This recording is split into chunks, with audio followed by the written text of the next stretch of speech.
azali à la ligne na YouTube. Pour bandolanda la prédication chaque fois na YouTube. Ngai apôtre Pierre Bongema Divin. En tout cas, tout comme il attend, l'opinion sort et s'engoli aïebake. Comme il attend, il y a fin. Nous ça fait en grandeur et tout. Et fait institution sur satanique. Zambé a commis tango pour ça à la planète Terre. Cette planète Terre, c'est un peu la justice et régner là-bas au Bazalico, le Bazalis. Le ciel et la terre. Pour régnera sa justice.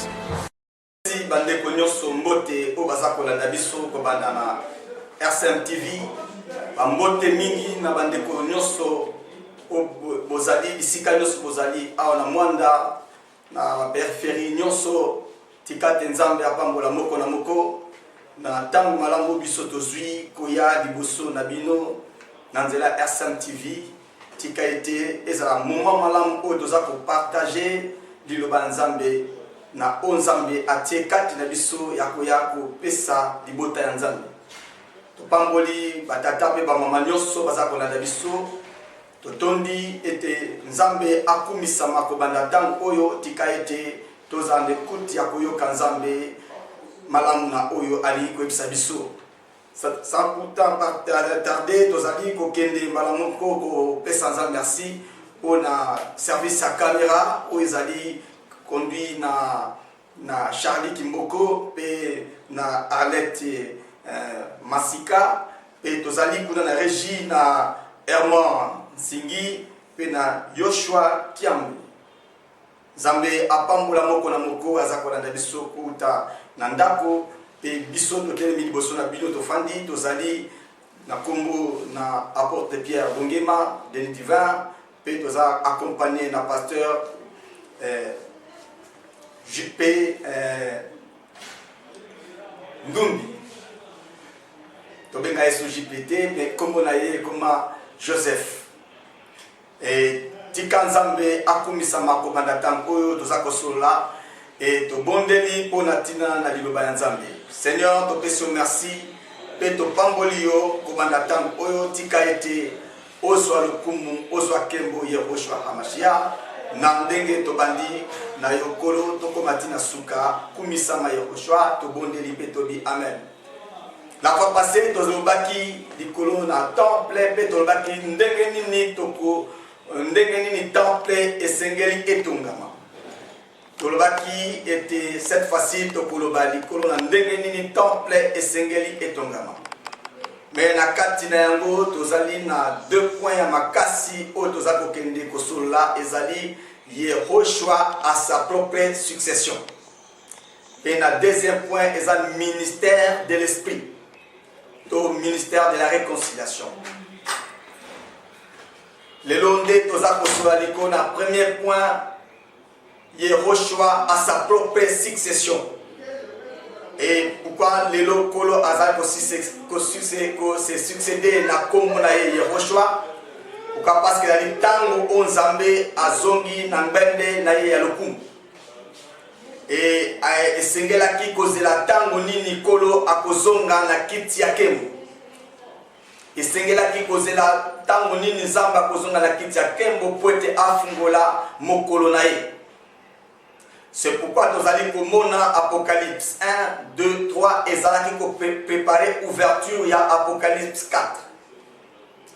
Parce que Apocalypse 4 kobanda 4 ti na 22 ezali kotal sa le temps oyo Zambe azongi na kiti ya justice na ye. Ndeko zali komona na tango wana lola porte fungwami ezali su tango ya ngolute mais comme tango ya justice. C'est-à-dire que Apocalypse ndenge ezali wana ekabwani na biteni mibale eteni ya liboso ezali kobanda na 1 tina 3 oyo ezali kotala comment bato esengelaki bakota mbango ndenge ndeko na biso Paul aza kolobete tout ce qui court au stade court tous mais qu'un seul remporte.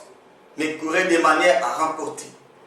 Ezalaki tango akoki mambango po ete ezalaki tango nyonso nzambe azalaki kolobete na oyo ya kolonga. Na fin ya Apocalypse 3, 22, 21, na 21e verset, ozakoyoka kolo azakoloba ete na oyo ya kolonga akofanda na kiti na ngai na ye, lokola ngai na longi, na fandi na kiti na ngai na tata na ngai. Na kiti na ye.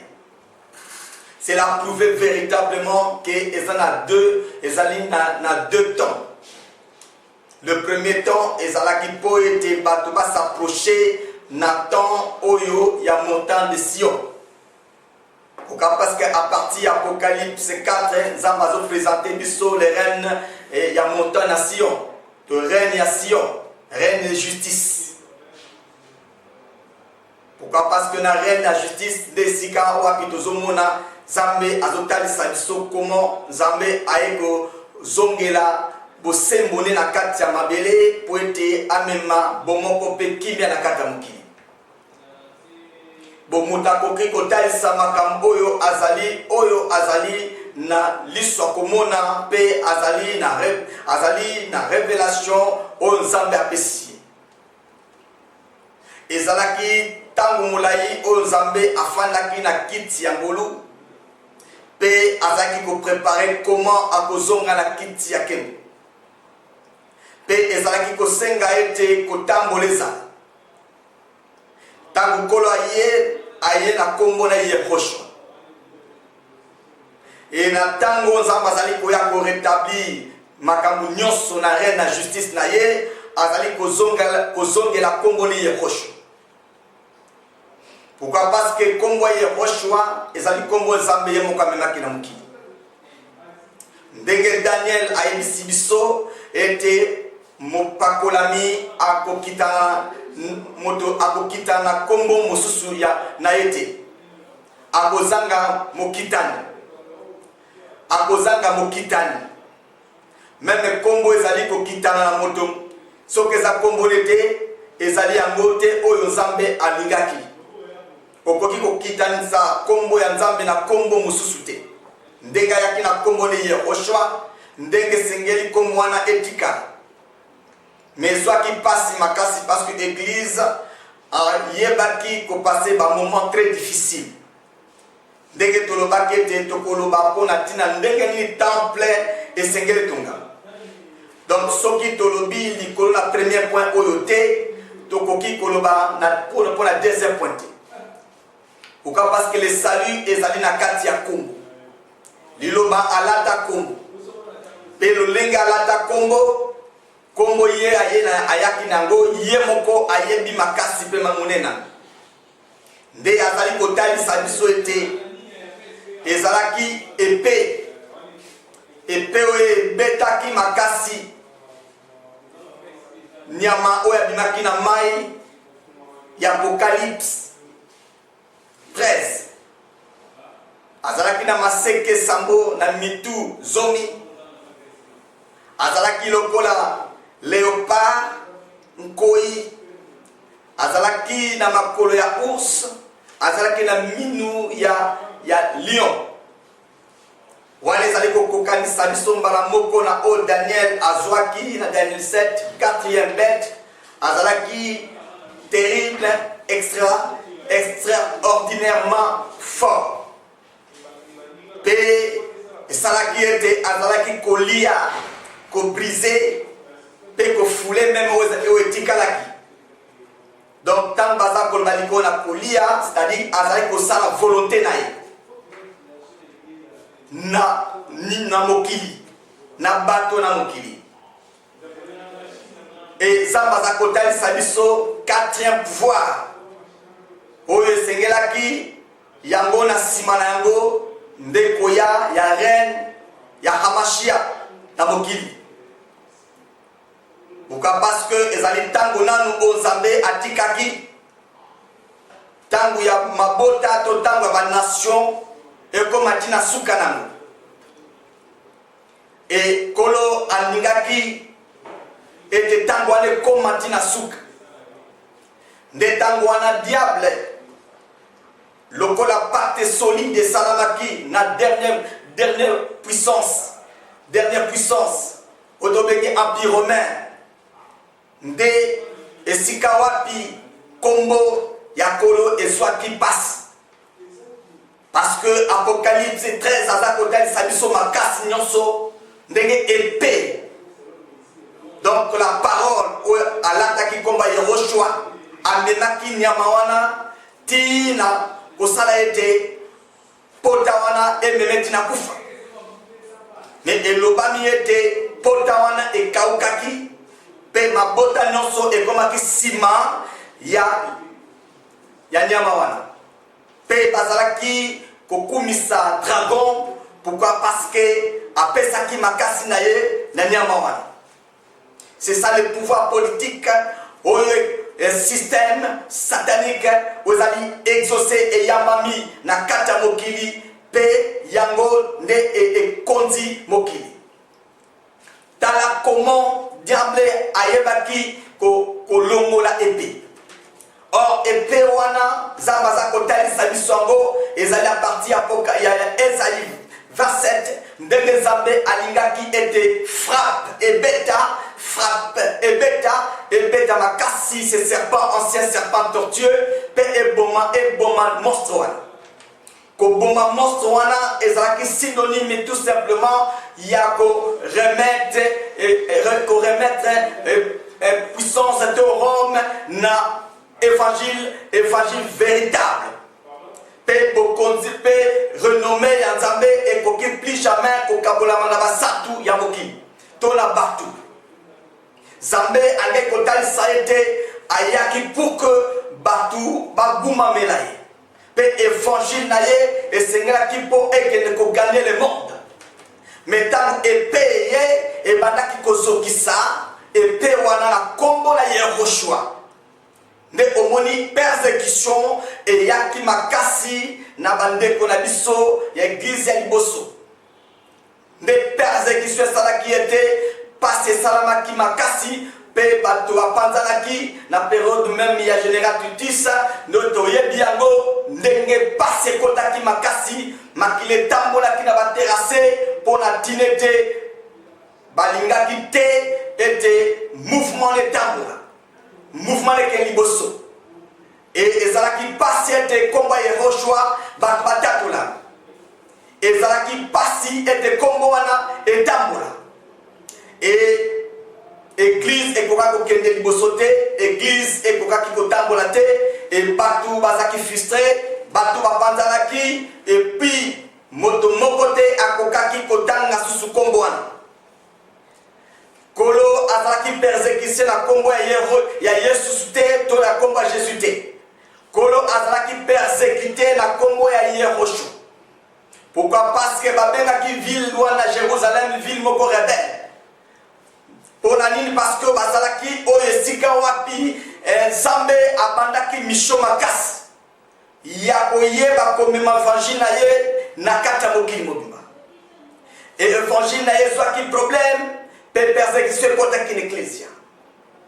Nde esika wapi omoni dispersion pe ba disciples bazalaki écarté na mouvement pe liloba Nzambe lataki épée zalaki na kombo ya Yehoshua akokaki susute kotambola kosamsa. Bato akomema message bazalaki sute. Boete soki bazuyo o zana bomo susute. Et c'est à ce moment-là que l'Empire romain avait coulé beaucoup de sang. Yaba santu pona tina ete bakokate komema évangile ensemble na kombo ya Yehoshua.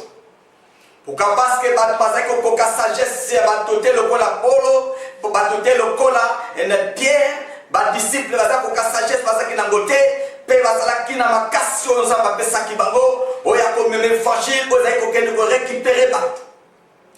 Et ça qui était passé cet évangile et koka kokoba kokende musikati.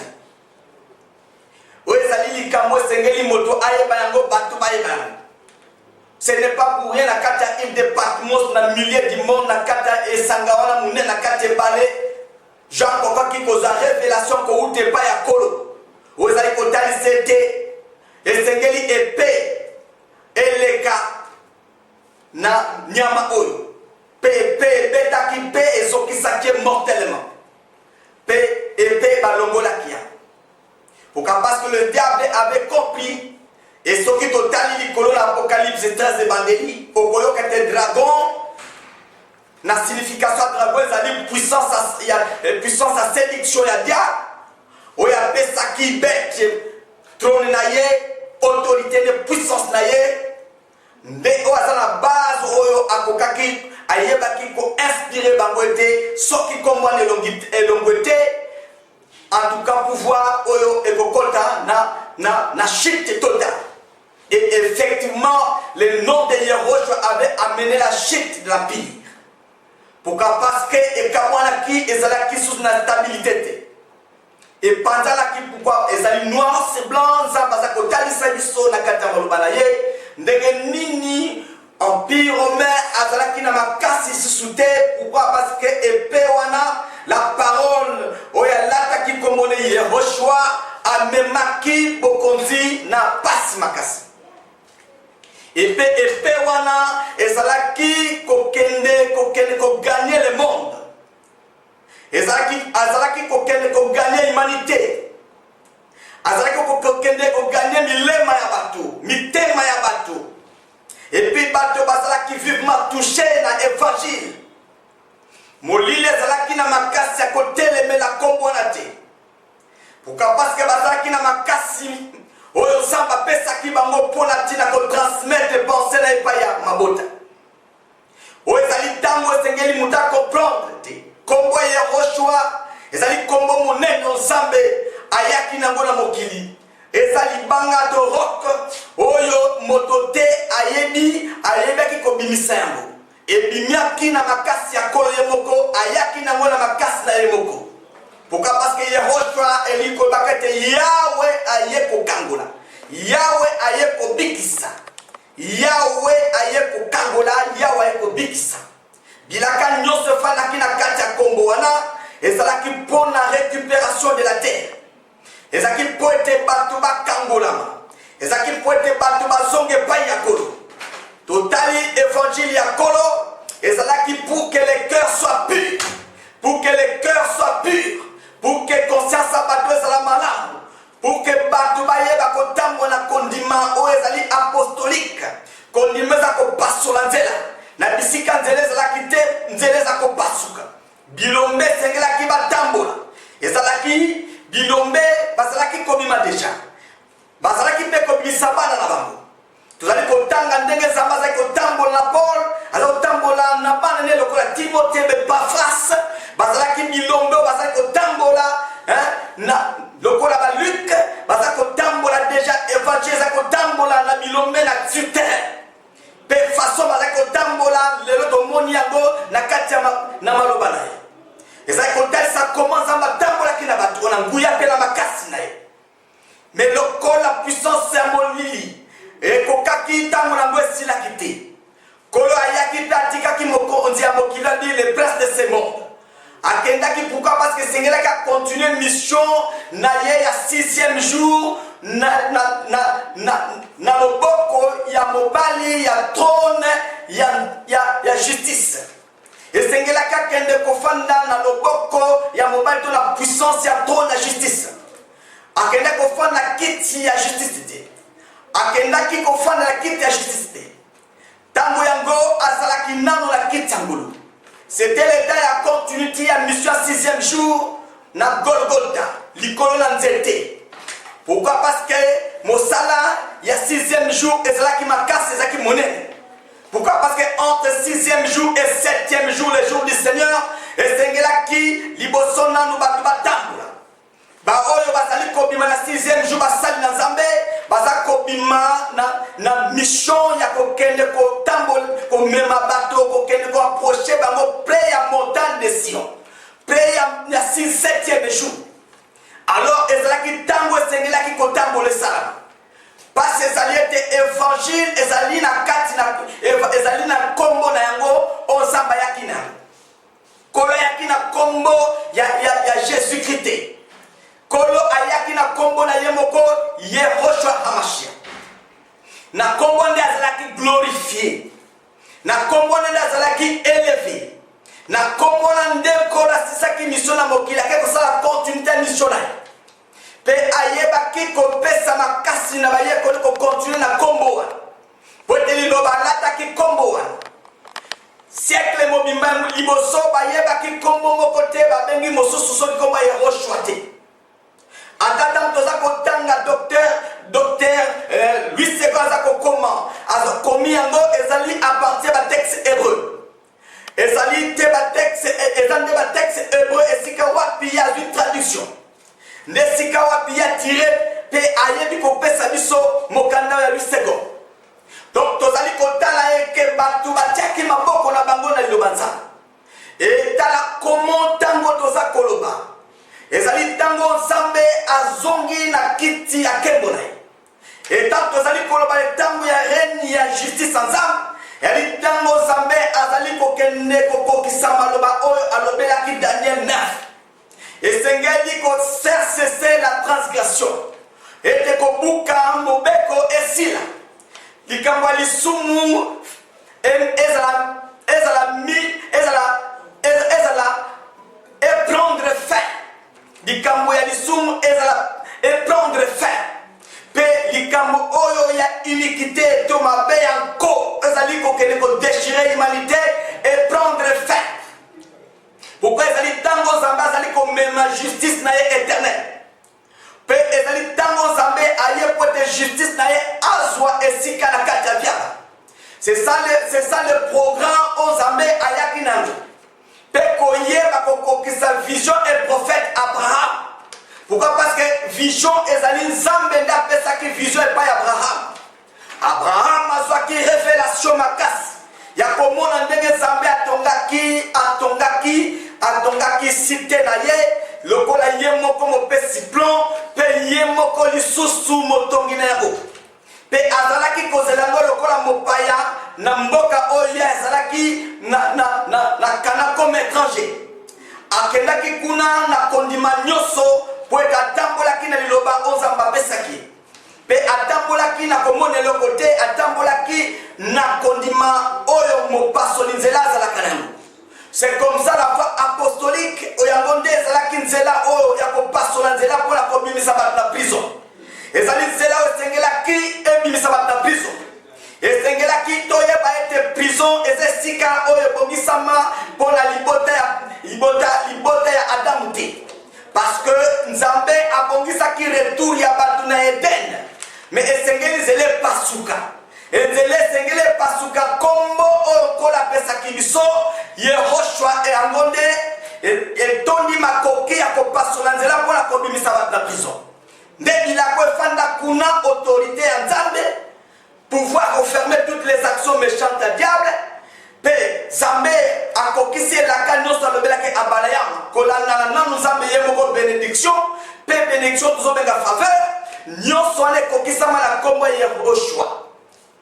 Mais pas esalamaki ete église ezwaki problème sérieux oyo ekokaki koévolue te na kombo wana ote diable alingaki kombo wana te ote kombo wana eza komema pouvoir na ye dernier pouvoir oyo tobengi l'empire romain na chite mpe kolo aza kotalisa koma ekendaki ntina chite ekomaki ntina chite mpe ekabwanaki parce que l'invention ekomaki par-ci par-là de bandes armées mpe moto akoki kozongisa ngo lisusu akokaki kozala te na epoke wana nde na ntina ntango oyo Constantin ayekoya nde koya kozongisa kounifie empire.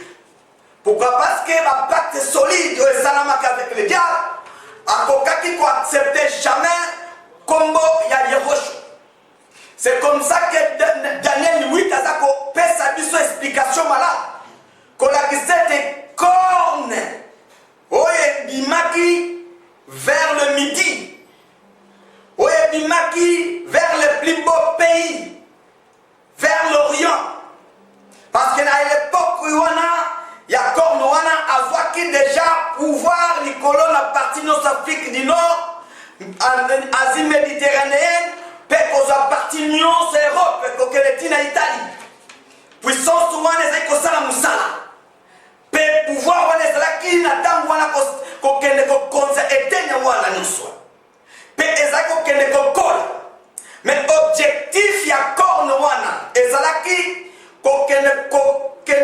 s'élever jusqu'au chef de l'armée.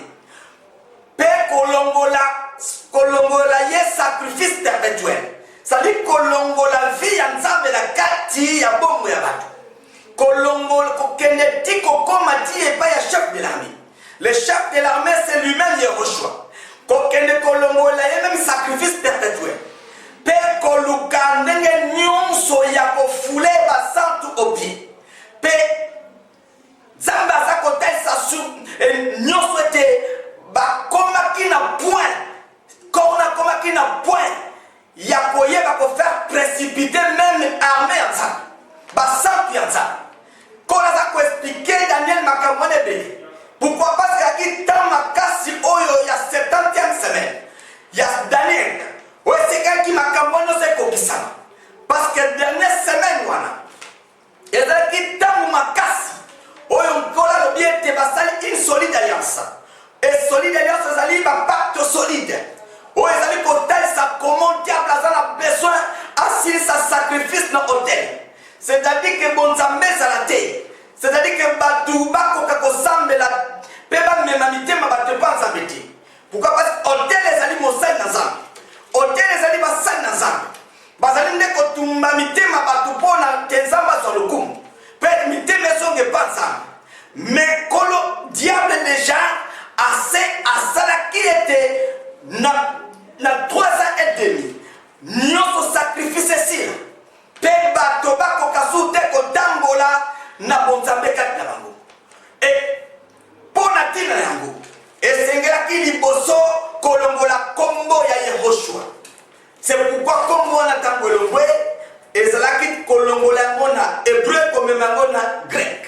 Parce que monoko ya grec nde ezalaki langue oyo ezalaki administrative nan empire romain. Bazalaki nanu na se ya bokambami na monoko na grec. Pe bakena yango na kombo ya Yesusu. Pe balongoli yango na hébreu. Alors que comme Moutou ezali Congo ils ont gardé des sens. Ils ont gardé la promesse na kati. Comment boko longola Congo ya nzambe ye moko ayene yango pe bokende koluka ko former brique. Bokende koluka ko fabriquer brique parce que traduit c'est fabriquer. Traduit c'est fabriquer. C'est-à-dire aux huiles zélo, aux huiles ciment, aux sangisi, aux fabriquer. Pe au pesi motwana marque déposée na yo. Mais ezate kombo ye azui en pesimoto po ayebi pona nini aye na kombo wana eza pona tina na ye moko ayebi pourquoi aye na yango parce que mission ya kolo ezalaki aye koluka second temple et lokola modèle ya temple ayaki koluka second temple et lokola modèle ya temple alataki kombo Yehoshua. Pourquoi parce que second temple ezali nde mission mobimba. La deuxième point de le ministère de l'esprit. Alors donc le Wallande Azana qui a glorifié toujours modèle ya temple. Pourquoi parce que Azako bimana modèle ya temple que Yehoshua. Yehoshua liloba oyo ayaki na makasi pona tina ko mema bosomi na kata mukili. Et motako ka kolongo la kombote. Mais Esale était colo esclave de son propre temps. Na trône yangolu. Il était encore dans l'état de faiblesse.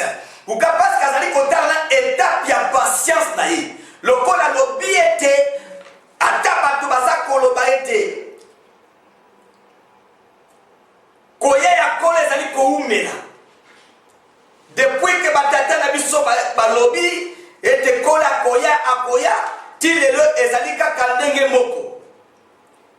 Mais ndeko na biso Thomas Paul Pierre azako ebisa biso soki azako umela soki azali na patience ezali poète alingi ata moto moko abungate même occultiste moko abungate même franc-maçon moko abungate même chef du coutumier moko abungate même moto moko abungate c'est-à-dire na place ya fanda ki na place ya patience esclave ya tona ye moko. Wetaloba qui était azana pouvoir ya kopesa bomo naye. Pe azana pouvoir ya ko récupérer. Mais tant ko récupérer ngo zaki na nuti. Mais tant nana pesa ki pesa ko luka ndenge na ko récupérer. Pourquoi parce que mutu ndako sale te ko la récupérer, a récupérer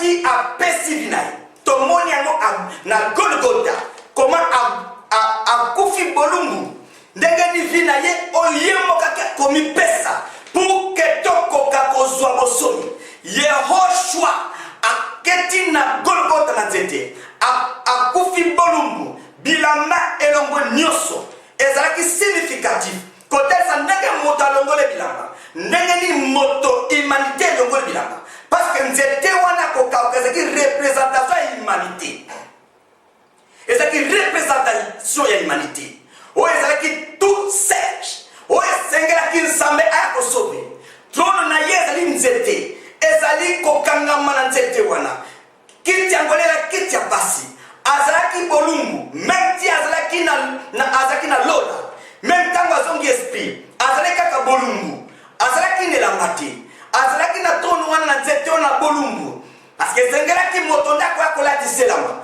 po ete ye azonga na kiti ya kembo po ete moto nde alongolaki nzambe na kiti ya kembo moto nde esengeli azongisa nkolo na kiti ya kembo bongo esengelaki mosala esalamana na 6e jour po ete basali ne babimana na 6e jour basali na nzambe nyonso babimaki na 6e jour ezalaki po ete batambusa bato bamema bato tout proche ya 7e jour ya jour nzambe aza kofungola po ete nzambe ayeba kokotisa bato na repo na ye. Tala comment diable aye akotisi mobulu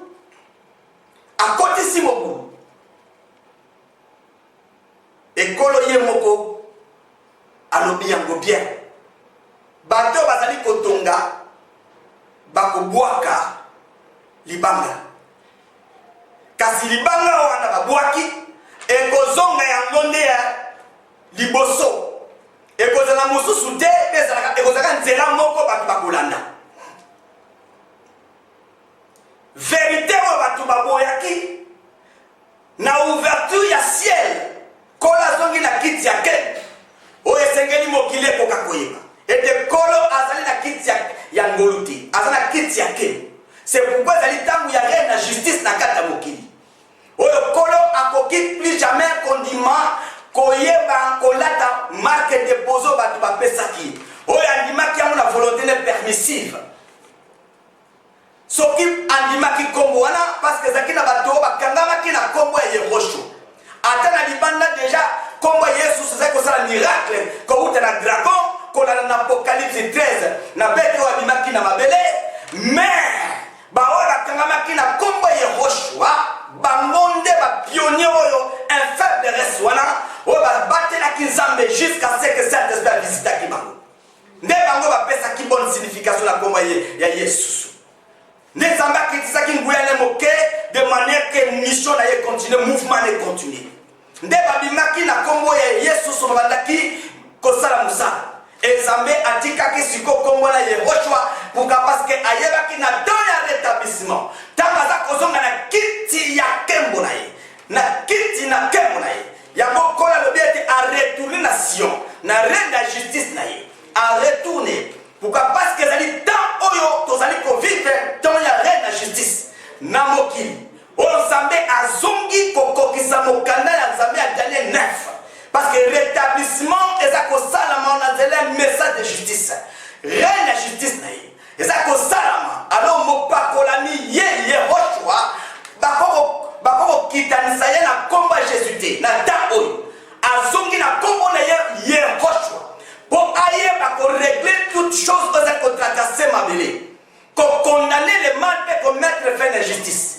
lelo ezali ntango nzambe aye na makasi nyonso na kombo na ye Yehoshua donc aye komettre fin na ntango oyo moto atambolaki na ndenge na ye moto asalaki volonté na ye moto alingaki kopesa nzambe kombo moto asalaki tradition ya kombo ya kolo akobengama plus jamais na kombo ya Jésus-Christ de Nazareth mais Jésus-Christ de Nazareth azongi na kombo ya Yehoshua Hamashia po ete kuna nde azali kokende koaccomplir volonté na ye oyo ezali révélation oyo ezali likambo eza kosala na ntango toza koloba c'est pourquoi vous allez sortir mpe bokomona bino moko comment mabele kozala bouger planète terre à cause ya justice ya nzambe akotika te bokonzi moko akotika planète terre te akotika puissance mondiale te akotika te n'importe akotika moto te akosala ntango eza volonté na ye. Un messager aza komema likambo esengeli moto nyonso ayoka oyo eza makambo ekosalama na RDC na Afrique de dans le monde. Ezali ntango Nzambe azongi na kiti ya nkembo akokumisama te na mokili na kombo ya Jésus-Christ de Nazareth.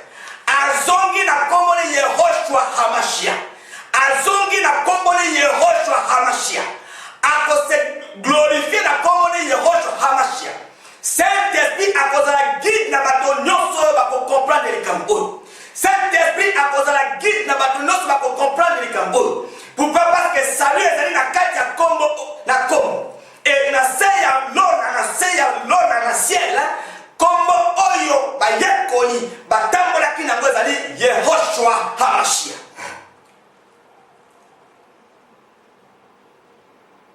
Zamba kotambola sous na kati ya confusion te. Et dans un certain Jésus na kati kuna na monde de ténèbres. Selon l'Apocalypse 13, beka bini na mabele, nyama moko abimaki na mabele. Et nyama wana azalaki na maseke lokola ya mwana mpati. Pe azalaki koloba lokola dragon. Nyama wana azalaki l'autorité mobima ya première bête. Azalaki kosala bilembo pe bikamsi. Si possible kokitsata moto pour la persuader bato. Et même tolongo na kombo ya Yehoshua, tolumena na kombo ya Jesus, ezaka kombo moko. Jamais kolatika ki nyonso po etafanda ki na kiti ya ngolo. Lelo azongi elombe azongi na kiti ya kembo. Révélation de bonne nouvelle au esengeli humanité yeba. Et de tokoka koyeba. Et de kolo azana kiti ya ngolo te. Mais bokitani na yende bongisami kofana la kiti ya ngolo. Pe bokitani na yende eza kosala. Yango alobaki ete celui qui vaincra. C'est-à-dire que sengela ki kola zonga na kiti ya kembo na tangu ya kozwa bokitani. Parce que bokitani ndeko écraser la tête du serpent. Parce que bokitani ndeko kende ko détruire diable. Et ma collaboration ezali épée makasi évangile, bonne nouvelle. Ouais, pour écraser le diable. Et pour son qui s'arrome na sainte doctrine. Et pour son qui sa puissance mondiale na sainte doctrine. Et sainte doctrine ezali qu'on reconnaître le Père, qu'on reconnaître le Fils, qu'on reconnaître des fonctions wana Nzambe abema na mokili pour la salut à l'humanité. Diable n'amemaki pasi na kati ya den. Pourquoi? Parce qu'il y a Adam azalaki ko esengaki akitana na fonction wana. Pour te ayeba kobikisa mokili. Pourquoi? Parce que Adam azalaki moto ali boso na kati na mokili te. Mais na Eden azalaki moto ali boso. Et c'est comme ça que Nzambe abongisaki poeta ke na kobikisa ba. Azala oyo akozala nzela ya lobiko to ngolu mpona bato babika. Soki Adam alongaki tongai kobenga kombo ya Yehoshua mokolo moko te. Mais Nzambe akoleta kombo ya Adam. Soki Adam alongaki Nzambe alingai koleta kombo ya Adam. Pe alingai kozala grâce ngolu mpona humanité. Oyo ezalaki comme animal, oyo ezalaki kozala lisungi ya Nzambe mpona dire na bango. Pourquoi? Parce qu'il y avait un peuple, on Nzambe abengi la terre informe et vide. Ezali peuple oyo bazalaki intelligence ezalaki bloqué. Bayebaki te wapi bautaki. Bayebaki te ndani akelaki bango. Esika ténèbre ekende kofanda. Mais sengelaki moto moko abimaka kuna. Pe Nzambe asala chemin ya kotambola elongo na ye. Akende kopesa ye cadre bokoza Nzambe. Adam alongwaki quelque part. Atambolaki nde na Nzambe. Ti kokende kokoma esika Nzambe atiaki ye. Bien. C'est pour dire que lelo na première fois tant toza kosola. Donc tant toza koloba likolo na Yehoshua. Tozali kotalisa ete kolo azongi na kiti ya justice. Kolo azongi na kiti ya justice pona tina ete ayeba ko remettre toutes choses na ordre na ye Melchisedek. Azongi na kiti na ye poete ayeba ko zongisa nyonso na molongo na ye ya Melchisedek. Mokonzi ya bosembo pe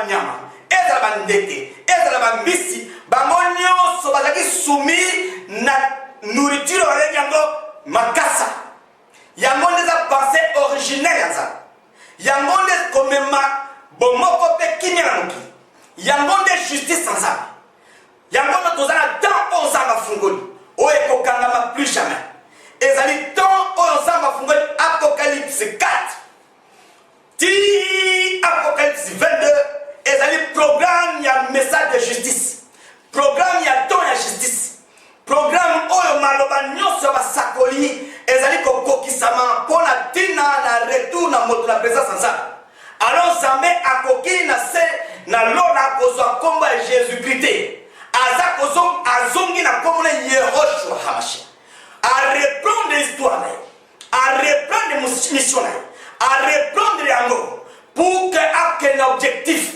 akende komema mokili ntina suka mpe azala glorifié. C'est ça la pensée du Seigneur. Et les autres zali koloba nzambe asala keloko mokote soki afungoli kambangote basali na ye basako nzambe asala keloko mokote soki alobi likambo mokote epai na basali na ye. Alors lelo senge toyeba ete nzambe aye pour que baye boto nyonso ayeba ete nzambe azongi na règne ya justice pe azali ko se glorifier na komone Yehoshua ndenge Daniel alobi ete mopakolami akozala na mokitanité bakoki kokitanisa kombo ya Yehoshua na kombo ya Jésus te na ntango ya rétablissement azongi na kombo na ye pour que amene nyonso et justice éternelle etonda mokili.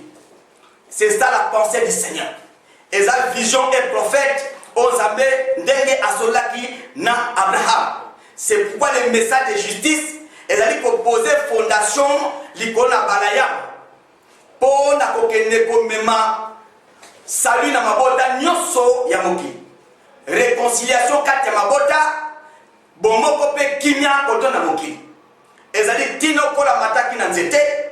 Ezali but moko ezaki rassemblement de toutes les nations de la terre. Nanzela ya vision oyo apesaki Abalayam.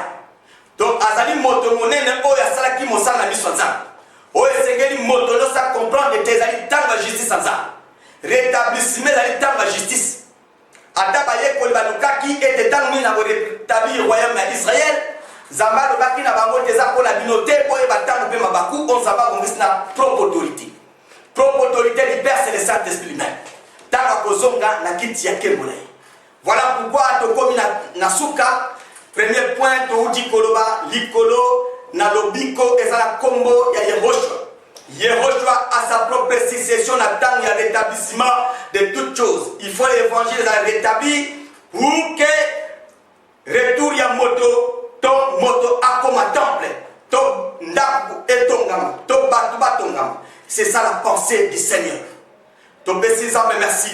Pourquoi? Parce que deuxième point, ton Nicolas, le ministère de l'esprit. Et le Kolatoyebi salue les lois dans la combat Yehoshua. Yango le kotamboula partout dans le monde. Toko kota sikon le ministère de l'esprit. Pour toto yeba comment temple senga ketungam. Nanzela ya combo Yehoshua. Zambia pambola moko na moko. Oyo bayoki biso. Liboso na meza apôtre Pierre Bongema Denis Divin. Oye na message ko uta na Saint-Esprit. Parce qu'elle apporte du Saint-Esprit. Batumiki va comprendre que pour apporter du Saint-Esprit. Et ça bon pourquoi? Parce que ça m'a dit biso na mandawa. Yakoyeba ko biebi sabato ni kamubo. Peto pesi za merci. Na bande ko la biso oyo ya régie. Pe ya caméra, ya technique. Tika Zambe apambola moko na moko. Numéro na biso appareil zali 0421 86 27 385 0421 86 27 385 Zambe apambola moko na moko tikete kimia Zambe shalom ezala mabota nyonso topesi Zambe merci petolobi amen.